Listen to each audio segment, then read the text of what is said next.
Tout pour investir. Dose d'économie. Votre dose d'économie quotidienne avec Nicolas Dose qui nous rejoint. Bonjour cher Nicolas. Bonjour. Vous nous parlez d'une décision qui est tombée tard hier soir. Le Premier ministre Gabriel Attal a suspendu la réforme de l'assurance chômage. On commence par l'effet de ces derniers jours. Alors l'effet, c'est qu'il n'y a plus de réforme de l'assurance chômage en perspective. À Matignon, on veut nous expliquer qu'elle n'est pas morte et enterrée, qu'elle est reportée, qu'on fait pause, qu'on en rediscutera. Bon, on verra. En tout cas, il fallait éviter un vide juridique, parce qu'à compter de ce matin, les règles d'indemnisation du chômage étaient suspendu, l'intégralité. Donc il a fallu un décret un peu technique, un décret de jointure qui a été publié au journal officiel de manière à ce que les affaires courantes continuent et que aujourd'hui l'UNEDIC soit en mesure d'indemniser les demandeurs d'emploi. Et dernier élément, je vous rappelle que les deux blocs arrivés en tête ont tous les deux dit qu'ils abrogeraient la réforme de l'assurance chômage en cas de victoire. Le NFP est même allé plus loin en disant qu'ils abrogeraient toutes les réformes de l'assurance chômage qui ont été engagées sous Emmanuel Macron. Est-ce que selon vous, l'exécutif a raison de marquer cette pause? Alors, pour tenter une réponse, en fait, j'ai repris les 3 critiques formulées à l'unisson par les principaux syndicats de salariés, par tous les syndicats de salariés, contre cette réforme. Les 3 critiques, c'était réforme inutile, réforme injuste et réforme la plus violente de l'histoire sur l'assurance chômage dans notre pays.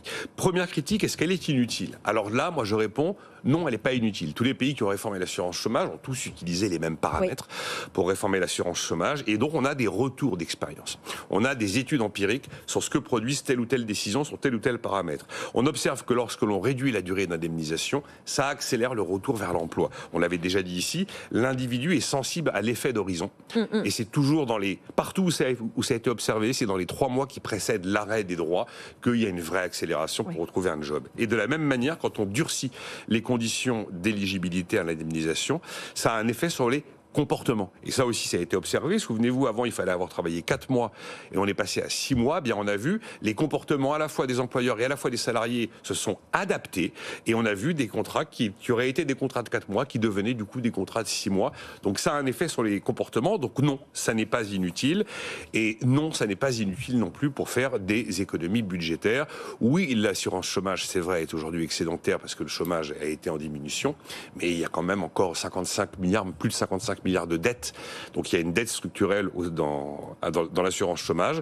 Et donc il y avait des économies à la clé. Ça n'est pas inutile non plus pour réaliser des économies. Ça n'est pas inutile. Ok, première critique. Deuxième critique, est-ce que cette réforme est injuste comme le disent certains syndicats? Est-ce qu'elle est injuste? Réponse en 2 points. Alors non, elle n'est pas injuste sur le cas des seniors. Qu'est-ce qu'elle a fait? Qu'est-ce qu'elle prévoyait cette réforme? Qu'il n'y ait qu'un seul âge pivot qui vous fait rentrer dans la catégorie senior. Il y en avait 2 avant. Et donc les seniors commençaient à 57 ans, alors qu'avant c'était à 55 ans. Il est assez cohérent, assez logique de n'avoir qu'un seul âge pivot et d'avoir fait coller l'évolution de cet âge pivot à l'évolution de l'âge de départ à la retraite, puisqu'on a repoussé l'âge légal de départ à la retraite de 62 à 64 ans, plus 2 ans. Donc on bougeait également la borne d'âge correspondant à l'assurance chômage. Jusque-là, ça semble à peu près cohérent. Après, il y a un risque d'injustice qui existe effectivement pour les populations les plus éloignées de l'emploi. C'est évident, quand vous durcissez quelque chose, les gens qui sont les moins bien armés pour faire face à ce durcissement sont potentiellement les perdants. Et comme ce sont en plus les gens les plus précaires, on peut considérer que là, il y a une forme d'injustice, pour reprendre le terme utilisé par les syndicats de salariés.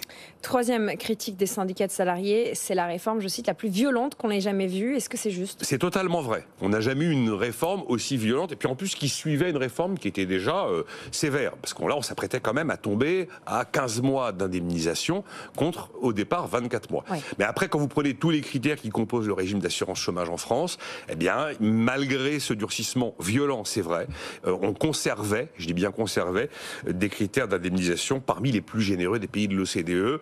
La moyenne de la durée d'indemnisation en Europe, c'est 12 mois. On était encore à 15 mois. Et on était tombé à 18 et on partait de 24. Mais c'est vrai que partir de 24 mois pour arriver à 15 mois, c'est quand même une réforme qu'on n'avait jamais vue et c'est vrai que probablement c'était la plus dure. Pour toutes ces raisons-là, je pense qu'effectivement, la question de départ, c'était l'exécutif a-t-il raison de faire pause?